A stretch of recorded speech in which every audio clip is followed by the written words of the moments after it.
Hello there everyone, how's it going? It's Deedee here, and this video is going to be a basic warrior guide.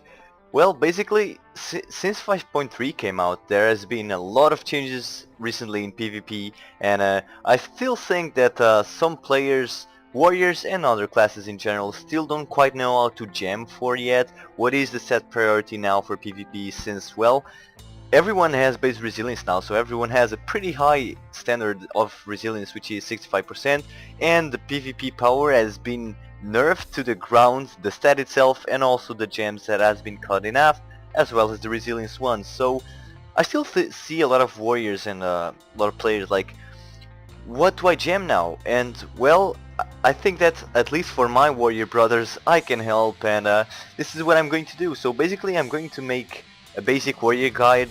Firstly, I just really wanted to talk about the gem changes and what you should gem for, since I have done some simulation craft and read some posts and some opinions, and I think this is kind of what you want to go for. But now that I'm here, I'm also gonna provide some useful information about the talents, glyphs and reforges for the new warriors. If you're watching this because you're new to warrior class, I'm going to try to help you too. So yeah guys, let's just get right onto it.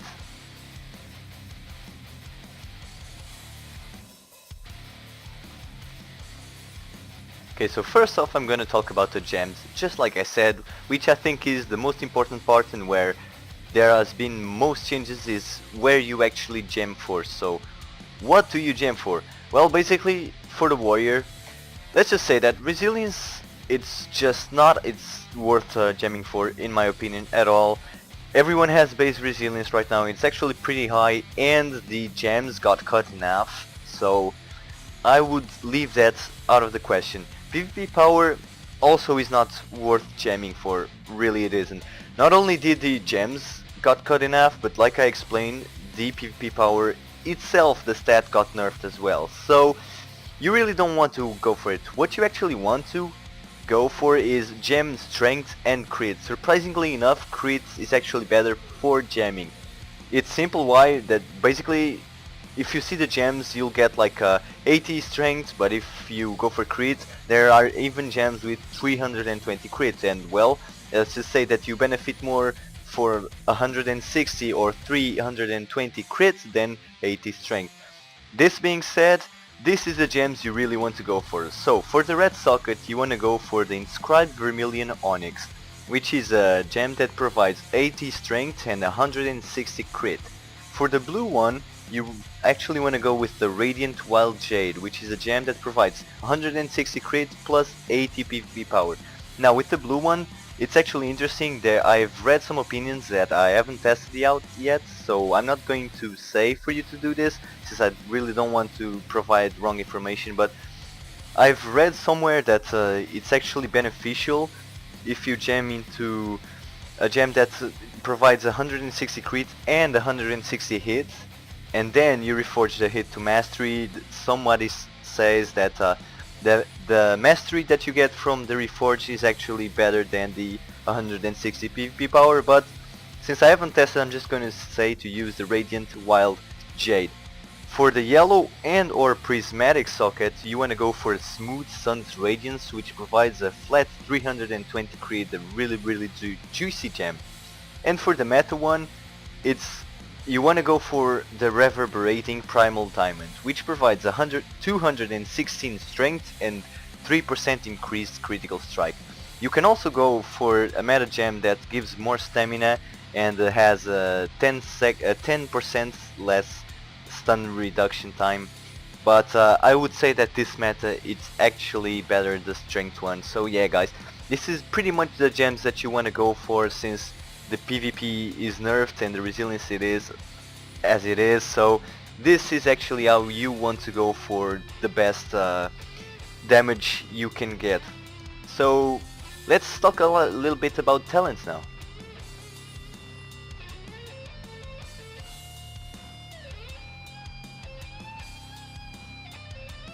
Okay, so here's the talents, and first off I really want to say that I'm not going to say like this is what you want to go for, like this is standard, this is what I'm gonna be, the rest is shit. No. In reality, in a lot of tiers the talents are actually situational and you want to be switching them over quite a few times. That being said, what I'm going to do is I'm going to try to explain each and every single talent, and I'm going to provide like this is better for this situation, this is better for this situation, according to my experience in playing warriors. So yeah, let's just start. In the 15th tier, I really prefer Juggernaut. Juggernaut is just reduces the cooldown of your charge for 12 seconds, pretty flat, that's just it.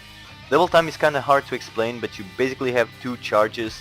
You really have to try it out to see how it actually works. It's kinda hard for me to explain, but the thing why I don't like double time over Juggernaut is because with Juggernaut you'll just get a huge, much more uptime in my opinion. What can happen with double time is that you use the 2 charges and then you'll see a huge cooldown for the next charge to come, since the cooldown of one charge only begins when the other one ends. So Juggernaut in my opinion is a lot more mobile. Then you have Warbringer, which the cooldown of your charge is not affected, but your charge stuns the target for 3 seconds and slows them for 50%. The slow is kinda pointless, since when you charge the first thing you wanna go is Piercing Howl or Hamstring or anything like that, so your target should be slow anyways.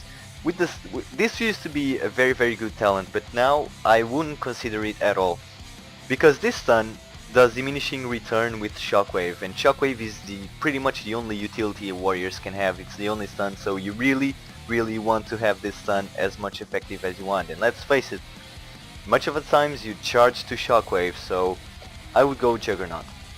In the 30 tiers, Second Wind, everybody heard of the tales of Second Wind, so I don't think I need to really explain it. Basically, 35% health or less, you passively regenerate 3% health. This is pretty much standard.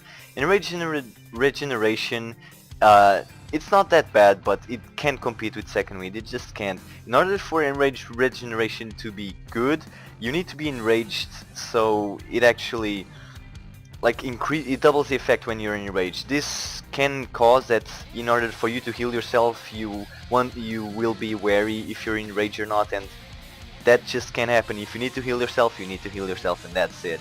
So, and not to say that it has a 1 minute cooldown, so enraged generation can't compete with Second Wind, but it's not the worst. Impending Victory is what I would say a really no talent.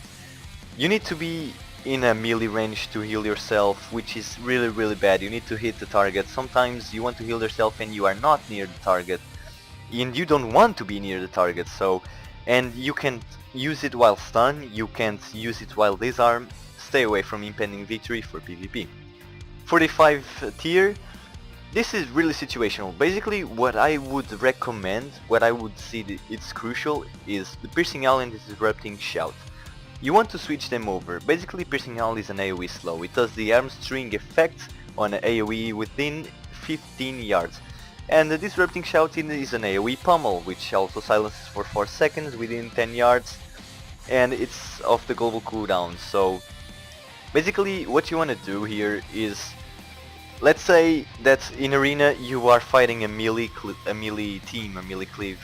You want to go for Piercing Howl. Getting Disrupting Shout is not that effective.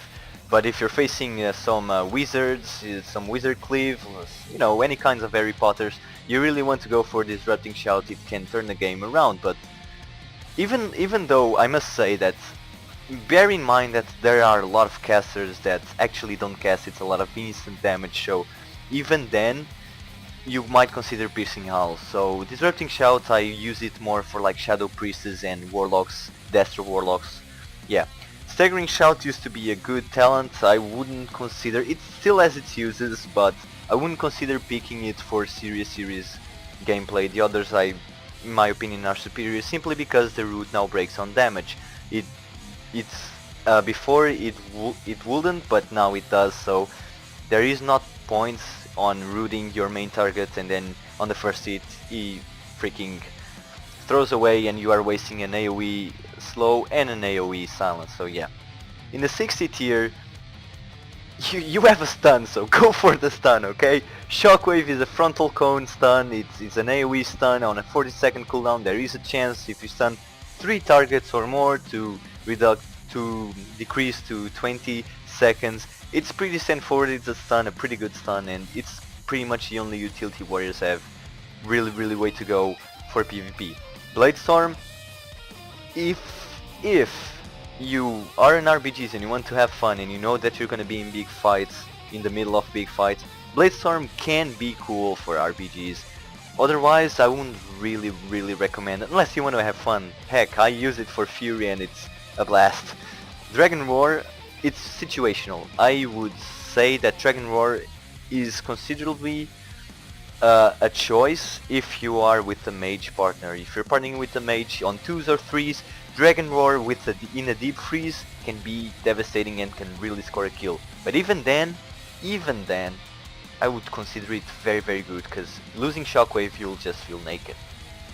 On the 75 tier you have Vigilance, which nobody really uses. It's like a Hand of Sacrifice, but kinda there's much more. In this tier the others are so far superior. Mass Spell Reflection is with your Spell Reflect, is like your Spell Reflect but for your entire party, which can be cool. It's on a minute cooldown though, so yeah. But Safeguard just beats it here, to be honest. I can't play with Safeguard, I really can't. It basically replaces Intervene. What he does is, when you intervene to a party member, he gets a buff that decreases the damage taken on him by 20%, but the most important part why Safeguard is so good is that it breaks roots. I feel naked without it, I can't go without it. It just breaks roots, guys. And oh, and by the way, now that I'm here, I have a pretty cool macro for Safeguard, which you really, you really want to have this. And the macro, I have a macro video that I'm going to put on the end of this video, an annotation, so you can go there to check it out if you need help in that department.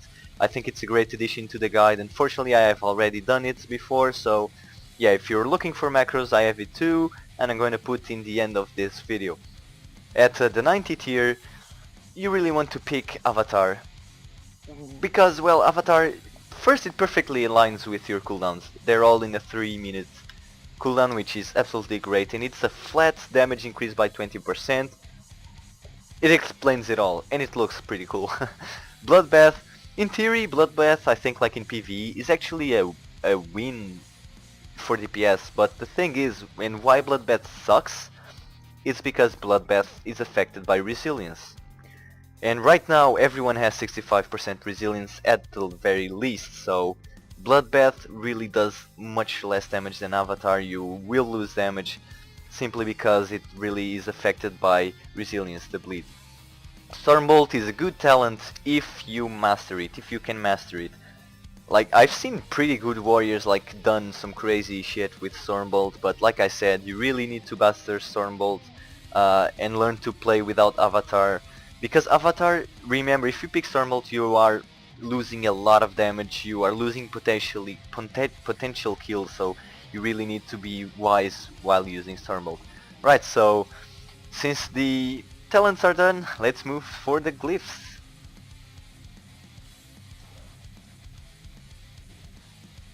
Okay, so there are actually quite a few good glyphs in the warrior arsenal that you really want to consider. I'm going to pronounce like what you really need to try and want to try, and like the best ones in my opinion, but there are really good glyphs too that I will not mention, but there are still good glyphs other than these ones, but I think these ones are the best and are the ones that you want to switch over. So first off, we're gonna start with Glyph of Death from Above. This I would consider pretty much mandatory, if not really mandatory. It basically reduces the cooldown on your heroic leap by 15 seconds, which you use it all the time, and it can save your life or actually apply a lot of pressure. I think it explains for itself. Then you have Glyph of Bull Rush. I really love this glyph. This glyph pretty much makes you charge for 35 rage.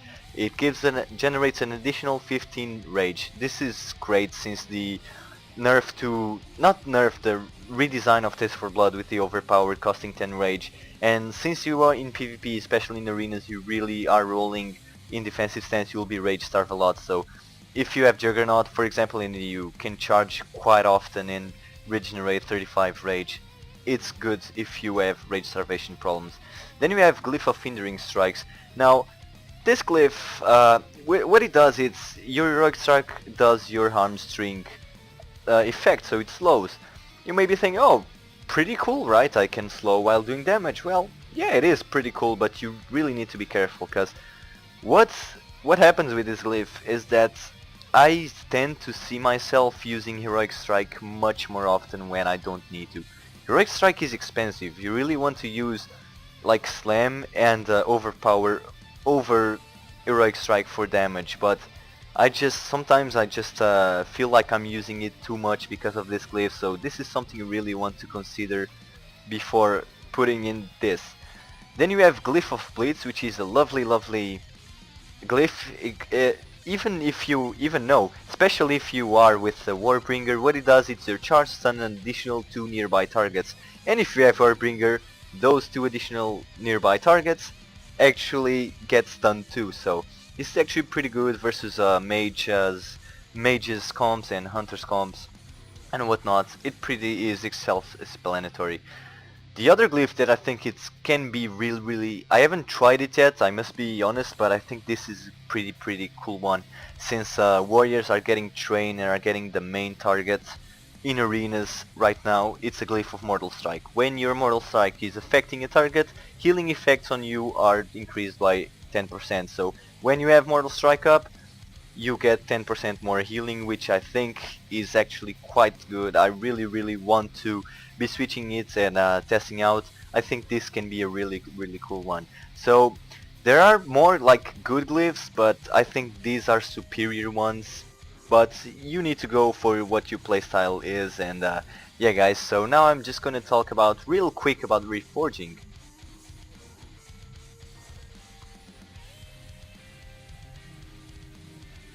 Okay, so reforging is actually pretty quick, it's pretty self-explanatory and doesn't really have that much science behind it. So what you want to do is you first want to hit the 3% mark line on hit and expertise. You really want to go for that 3% hits and then 3% expertise. After that, your stat priority should be crit is better than mastery, which is better than haste, and you should do the reforges according to it. So crit, then mastery, then haste. It's pretty simple and there's not really much to talk about.